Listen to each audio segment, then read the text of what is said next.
Pourquoi les affirmations de richesse ne fonctionnent pas? Pour bien comprendre ça, je vais prendre l'histoire d'un Américain qui était le propriétaire d'un hôtel. À côté de son hôtel, il avait un terrain couvert d'herbes où il gardait ses chevaux. À chaque fois que les touristes passaient à côté de ses chevaux, ils jetaient le reste de la nourriture qu'ils étaient en train de manger aux chevaux. Ils essayaient de nourrir les chevaux avec des hamburgers, des bananes, des choses telles que des frites de pommes de terre. Mais ce ne sont pas des aliments que les chevaux mangent. Donc ça restait là et ça pourrissait. Le propriétaire de l'hôtel n'était pas content parce qu'il était obligé de nettoyer la place tous les jours. Donc il a décidé de mettre une pancarte. Le cheval est un herbivore.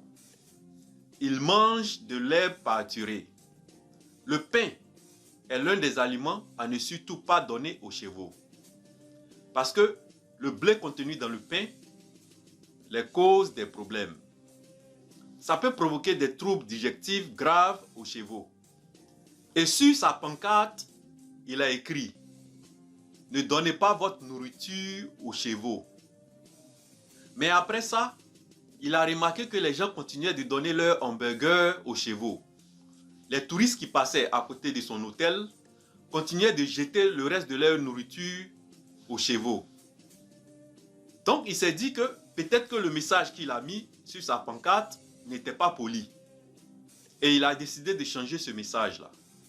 Il a ajouté à son message « S'il vous plaît, ne donnez pas votre nourriture aux chevaux ».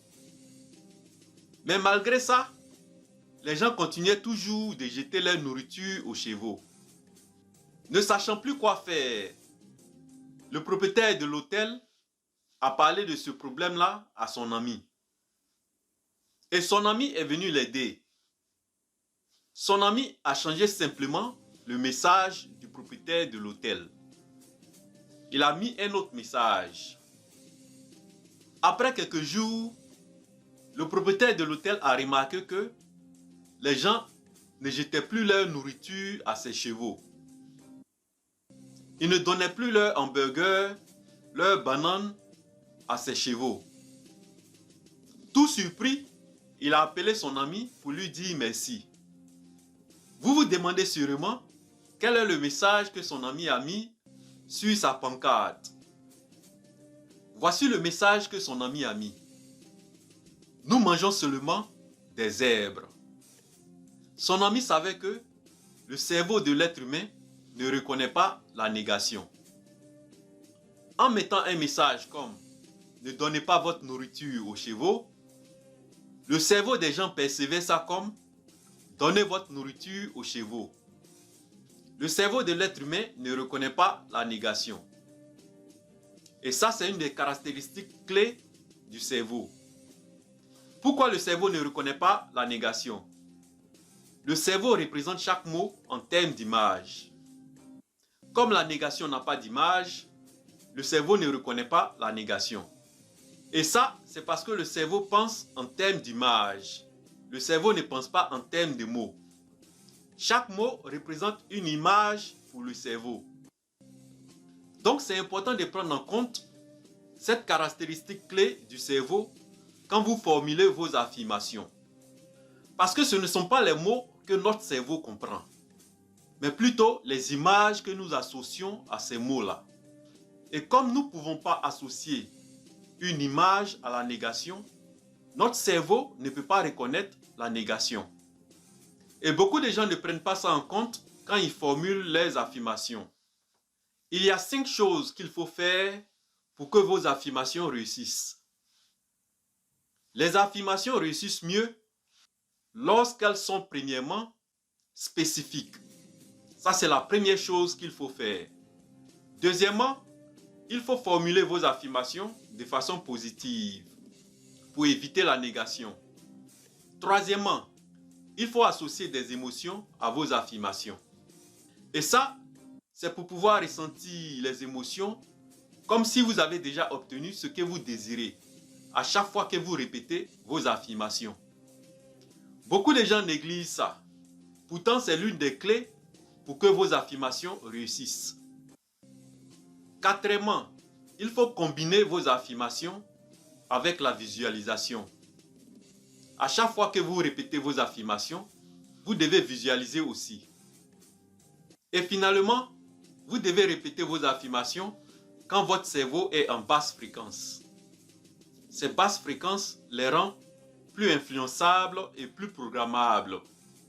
C'est-à-dire, vous devez répéter vos affirmations quand votre cerveau est en activité delta et theta. Voilà pourquoi les hypnothérapeutes amènent le cerveau de leurs patients à passer en activité delta et theta. Les affirmations font partie des outils les plus efficaces qu'on peut utiliser pour pouvoir se reprogrammer. Mais il faut savoir non seulement comment formuler vos affirmations, mais il faut aussi savoir comment les utiliser pour pouvoir attirer ce que vous désirez dans la vie. Vos affirmations vont réussir si vous êtes discipliné, constant et patient. La plupart des gens pensent que les affirmations, c'est la voie facile pour obtenir tout ce qu'ils veulent. Mais quand ils s'en rendent compte que ça demande d'être discipliné, d'être constant et d'être patient, c'est trop pour eux. Donc, ils se disent que les affirmations, ça ne marche pas. Parce qu'ils sont simplement à la recherche de quelque chose de facile, des recettes magiques. Mais les affirmations, c'est carrément différent. C'est vrai que les affirmations sont conformes à la loi d'attraction, la loi la plus puissante de l'univers. La loi d'attraction dit que on obtient dans la vie ce à quoi on porte notre attention le plus. Et le fait de répéter vos affirmations régulièrement, ça permet de vous focaliser sur vos objectifs. À force de répéter vos affirmations, ça fait que vous vous focalisez sur vos objectifs. Et c'est ce qui fait que c'est conforme à la loi d'attraction. Vous donnez plus de temps à vos objectifs. Et pour finir, une chose importante, c'est que si vous avez des croyances limitantes, les affirmations sont l'un des outils les plus efficaces pour vous débarrasser de vos croyances limitantes. Comme d'habitude, likez, partagez et abonnez-vous. Et on se revoit dans une autre vidéo.